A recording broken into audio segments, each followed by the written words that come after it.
कुल मिला के ये है कि ये ओबीसी वर्ग जो बहुल हो गया, ठीक है ना, जाति में पटेल, कुशवाहा, यूपी में यादव, ये लोग ऊपर उठ गए और अन्य ओबीसी वर्ग को नीचे कर दिया सिर्फ वोट बैंक के लिए। इनको उठाओ, अगर ओबीसी जनगणना का मतलब है इनको उठाओ, हर क्षेत्र में उठाओ, तब तक जनगणना का मतलब है, और नहीं कोई मतलब नहीं। हमारे हिसाब से तो कोई गरीबी रेखा से बाहर नहीं आया। हम गरीब हैं तो हम जानते हैं, और कोई गरीबी रेखा से ऊपर नहीं आया। गरीब गरीब ही होता गया और अमीर अमीर होता जा रहा है, ये हम लोग देख रहे हैं। हमारा मुखिया तो दारू बिकवा रहा है, ग्राम पंचायत में मुखिया के बात छोड़ दीजिए, जनता को सड़क पर उतरना चाहिए ना। सड़क में जनता डरती है, आज इतना भ्रष्टाचार, भाई पुलिस से भी डरती है, सरकार से भी डरती है, उन्हीं के चापलूसों से हो जाके चाटुकार लाके। लोकतंत्र आपके भारत में मर चुका है, लोकतंत्र जीरो हो चुका है, नाम का लोकतंत्र है।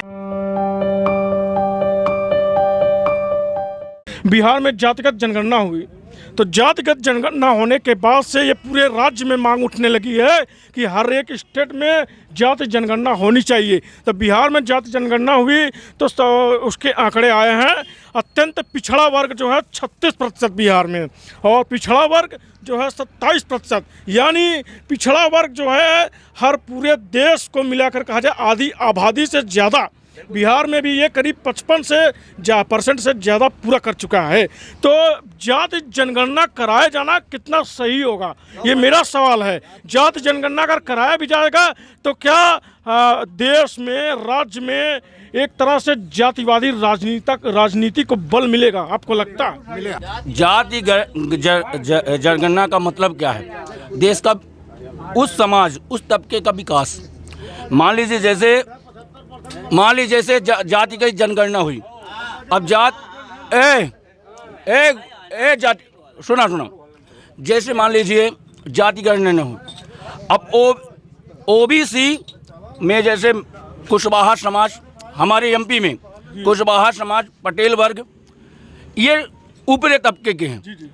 अब जनगणना ना होने के कारण ये जानकारी नहीं मिल रही कि छोटे तबके के जो अन्य ओबीसी, उनका क्या विकास।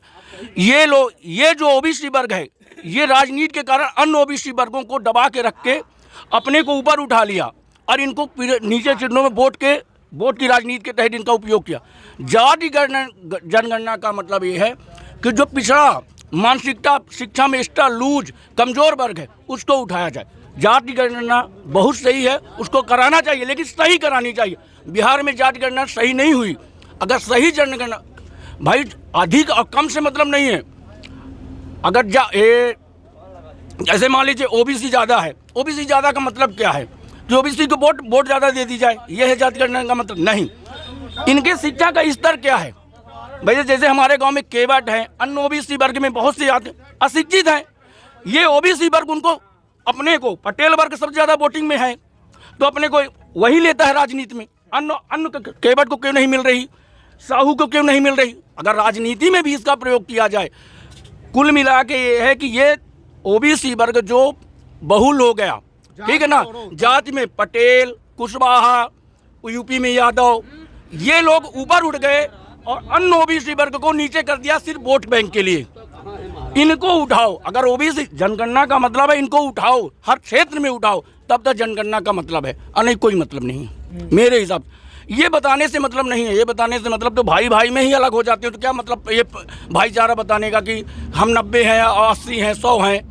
जैसे मैं ब्राह्मण हूँ, मैं कहता हूँ कि मैं कितना भी हूँ, उससे मतलब नहीं है। अरे भाई मैं क्या करूँगा, मैं 100% हूँ, तो मेरे घर में अगर नहीं है खाने को तो मैं 100% बगल वाले भाई को देख के क्या करूँगा? तो कुल मिला के सबसे पहले जैसे अपने घर में अपने भाई को उठाओ, उसी तरह समाज का वो भाई है उसको भी उठाओ हर प्रकार से। मतलब आपके कहने का मतलब है कि जाति जनगणना भाईचारा को खत्म करने का एक रास्ता है? नहीं है। आपने कहा था कि भाईचारा खत्म करेगा, आपने कहा बात समझ, अब पूरी बात समझ नहीं रहे। मैं कह रहा हूँ जाति गणना करनी चाहिए, सही तरीके से करवानी चाहिए। जो समाज बिहार में क्या गलत तरीके से हुआ? हाँ, उसका विरोध हो रहा है, होगी, सही तरीके से होगी। सुनिए, जाति गणना हर समाज में करनी चाहिए और जो तबका दबा हुआ उसको उठाना चाहिए, इसका मतलब यही है। तो दबा कौन है? अबे देखिए, अब दबी देखिए, जैसे मान लीजिए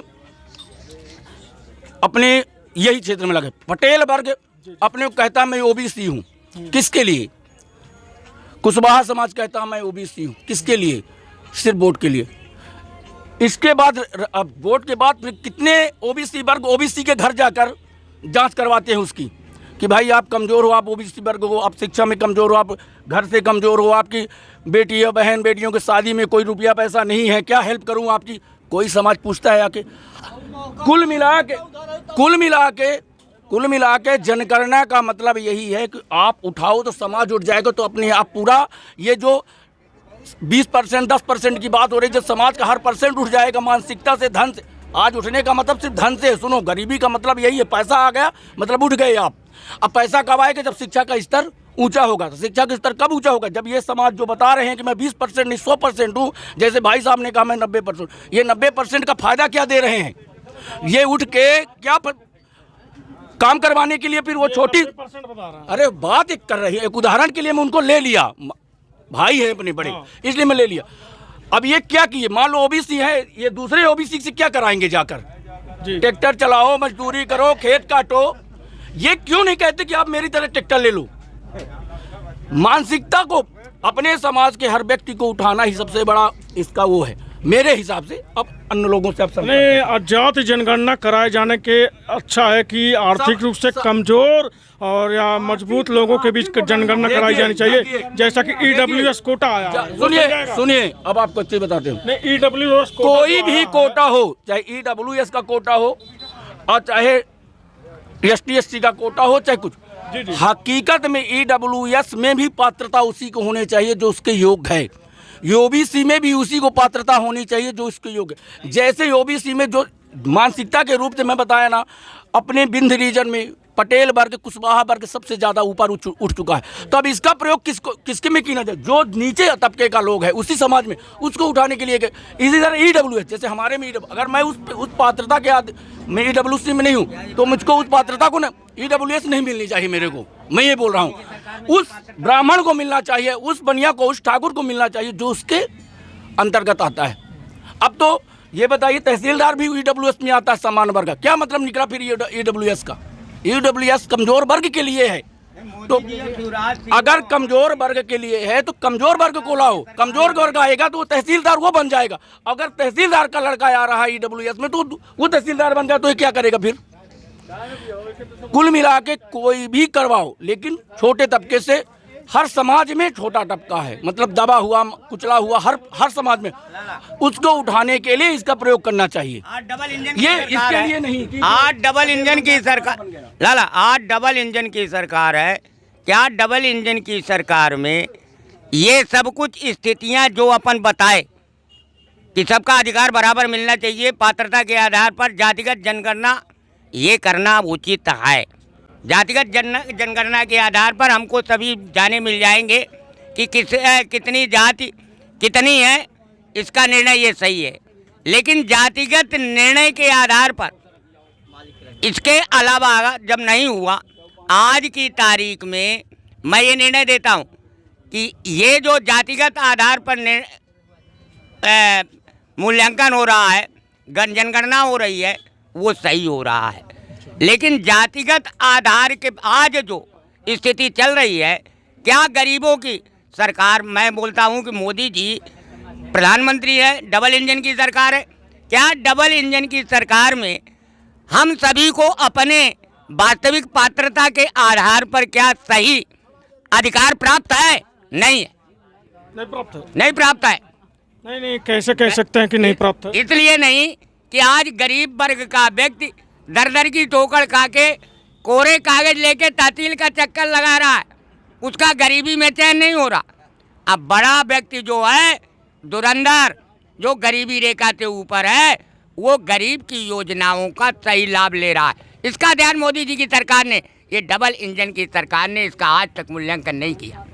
अजीज प्रेमजी विश्वविद्यालय, एक निजी विश्वविद्यालय, उन्होंने एक रिसर्च पेपर जारी किया था।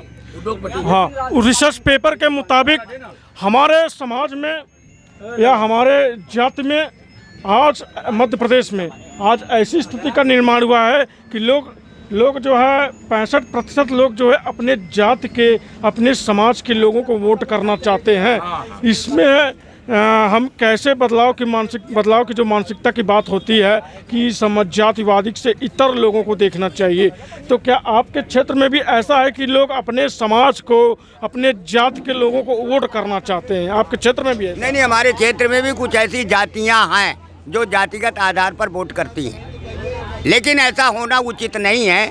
हम जातिगत आधार पर नहीं, कार्यशैली और नेतृत्व के आधार में, सामाजिक नीतियों के आधार पर जो वास्तविक हो, नेता के योग्य हो, जो सबको माने, सबकी सेवा कर सके, उस आधार पर हम चयन मानते हैं और सोचते हैं कि ऐसा होना चाहिए। जातिगत आधार पर कुछ जातियां हैं जो जातिगत आधार पर चयन करने पर तुली हुई है, ये बात सही है। तो जातिगत आधार पर वोट करने का जो रिसर्च रिपोर्ट है, क्या आपके क्षेत्र में है ऐसा वाकया कि लोग चाहते हैं कि हमारे समाज का आदमी, हमारे जात का आदमी ही हमारा प्रतिनिधित्व करे? नहीं, ऐसा कुछ नहीं है। ऐसा कुछ नहीं है आपके क्षेत्र में? विचारधारा हैं 100% में आज भी 25-30% विचारधारा के ऐसे व्यक्ति हैं कि वो जातिगत समीकरण उनका रहता है हर समाज में, चाहे ब्राह्मण हो, चाहे क्षत्रिय हो, चाहे वैश्य हो, चाहे शूद्र हो, कुछ भी, हर वर्ग में यही इस प्रकार के लोग हैं कि हमारे समाज के लोग बने। लेकिन 60% हर समाज से ऐसे व्यक्ति हैं, हर समाज से ऐसे व्यक्ति हैं जिनका ये लगता है कि ये जिस पार्टी को सपोर्ट करते वो पार्टी ही बने। वो हर वर्ग में इस विचारधारा के लोग हैं, हर वर्ग में इस विचारधारा के लोग नहीं हैं, ये दोनों हैं, इसमें कोई वो नहीं है। डबल इंजन के विकास की बात करेंगे। गरीब और अमीर की जो खाई है, उस खाई में असमानता की जो लंबी चौड़ी खाई है, वो असमानता पट्टी है या नहीं? अभी हाल में एक वैश्विक रिपोर्ट ने कहा कि भारत में इन 9 सालों में अमीरों की संपत्ति जो है 16 गुना बढ़ी है, और जबकि गरीबों की संपत्ति जो है महज 1.5 गुना बढ़ी है। तो क्या लगता है आप सबको कि अमीरी और गरीबी के बीच इस डबल इंजन की सरकार ने खाई को पाटने के बजाय से और लंबा किया है, चौड़ा बनाने का काम किया? आपको लगता है ऐसा? आज डबल इंजन की सरकार में कोई भी भाई, सगा भाई अपने भाई को उठाने का प्रयास नहीं करता, उसको अपने अधीन रखना चाहता है, और यही स्थितियां गांव में हर जाति समाज में बन गई हैं। उसको मिटाना बहुत बड़ी समस्या पैदा हो गई है, और इसको मोदी जी और शिवराज जी भी नहीं हटा सकते हैं। शायद उन्हीं के शासनकाल में ये सारी व्यवस्थाएं बनी। आज जातिगत आधार पर कोई किसी शत्रु का काम कर रहा है। कांग्रेस के शासनकाल में ऐसा कभी नहीं था। आज हर जातियों में जातिगत आधार पर ही शोषण हो रहा है। अपना भाई भाई को शोषित कर रहा है, अपना भाई समाज में अपने भाई की आलोचना कर रहा है। ये सारी स्थितियां आज की परिवेश में हर गांव में है, खासकर हमारे गांव में तो 90% है। हाल में मध्य प्रदेश में केंद्रीय मंत्री अनुराग ठाकुर का दौरा हुआ था भोपाल में। तो भोपाल में उन्होंने कहा कि मध्य प्रदेश में 2001 में प्रति व्यक्ति आय 10,000 रुपये सालाना हुआ करती थी साल भर में, जबकि आज हमारी सरकार में प्रति व्यक्ति आय 1,40,000 रुपये सालाना है, यानी साल भर में। तो यहाँ जितने लोग बैठे हैं, मैं सबसे जानने की कोशिश करूँगा कि प्रति व्यक्ति आय क्या आम आदमी की साल भर में बढ़ी है? नहीं, मनरेगा में कितनी मजदूरी है बताइए आप? गांव के पब्लिक है, सरपंच काम कराते हैं, बताइए। मनरेगा में जाते हो? हाँ जाते हैं, रिकॉर्ड देखिए, आइए आप, जाते हैं मनरेगा में काम करने। तो कितनी पाते हो बताओ? है 179 रुपया मिलता है, तो 6,000 रुपये महीना में काम होगा एक गरीब व्यक्ति का। बताइए कितना खर्चा है? 12,72 हो गया है, 12,72 ही ना हुआ, कहाँ से हो रहा है 1,40,000? खेती जो करते हो? हर मजदूर को 15,000 रुपये महीना चाहिए, हर मजदूर को। 15,000 रुपये महीना मजदूरी में काम चल जाएगा? चलेगा धीरे बाने, और पूरा तो नहीं होगा। अच्छा, मौजूदा समय में आपकी कमाई कितनी है? हमारी कमाई होगा, लगा लिए मजदूरी के हिसाब से, जहाँ गांव के किसान के मजदूर है। हाँ बताइए। गांव के मजदूरों के हिसाब से जो किसान खेती में काम करते हैं उनसे 200 रुपये मुश्किल से देते हैं। ऐसे मतलब 200 रुपये प्रतिदिन। महीना में कितना काम मिल जाता है? तो महीना में होगा 10 दिन 12 दिन या कि 15 दिन, बहुत ज्यादा। महीना भर काम नहीं मिलता सर, मजदूर के वेतन पूरा महीना भर काम नहीं मिलता। पूरा महीना भर काम नहीं मिलता। चैत में काम मिला 1 महीना, हाँ। ठीक, अब कार्तिक में मिल गया, अब हार्वेस्टर आ गए हैं तो मजदूरों को भी कमी हो गई। हार्वेस्टर से काम हो जाता है, तो खर्चा वर्चा चल जाता है। खर्चा पर्चा ऐसा मजदूरी करते हैं यहाँ वहाँ तो चलता है धीरे बाने। यह कांग्रेस दिग्विजय सिंह के मुख्यमंत्री काल में राज परिवहन टूट गए। हाँ, रोड नहीं थी और दिग्विजय सिंह ये राज परिवहन को बेच खाया। दिग्विजय सिंह, कांग्रेस को वोट देंगे। अच्छा, तो भाजपा वाले जो दिग्विजय सिंह को बटाधार कहते हैं, वास्तव में सही हाँ, कहते हैं? बिल्कुल बनता धार। जहाँ जहाँ दिग्विजय सिंह अपना भाषण कर देंगे, जहाँ 100 वोट मिलती होगी वहाँ 5 वोट भी न मिलेंगे। आज के परिवेश में पहले कांग्रेस के सरकार में कम से कम 15 किलोमीटर 20 किलोमीटर के अंतर्गत दारू की दुकान थी। आज घर घर दारू बिक रही है। हर ग्राम पंचायत में 3 जगह 4 जगह दारू बिकती है, हर मोहल्ले में। और जितने भी लड़के 5 साल के लड़के स्कूल पढ़ने जाते थे और 5 वर्ष के लड़कों को दारू की ट्रेनिंग दी जाती है। उनको हथियार चलाना, दारू पिलाना, इस तरह से मदरसा चल रहे हैं हर मोहल्ले में। मैं सही बोलता हूँ 100%। इसका प्रमाण है हर ग्राम पंचायत में मोदी जी द्वारा डबल इंजन की सरकार द्वारा मूल्यांकन किया जाए और देखा जाए।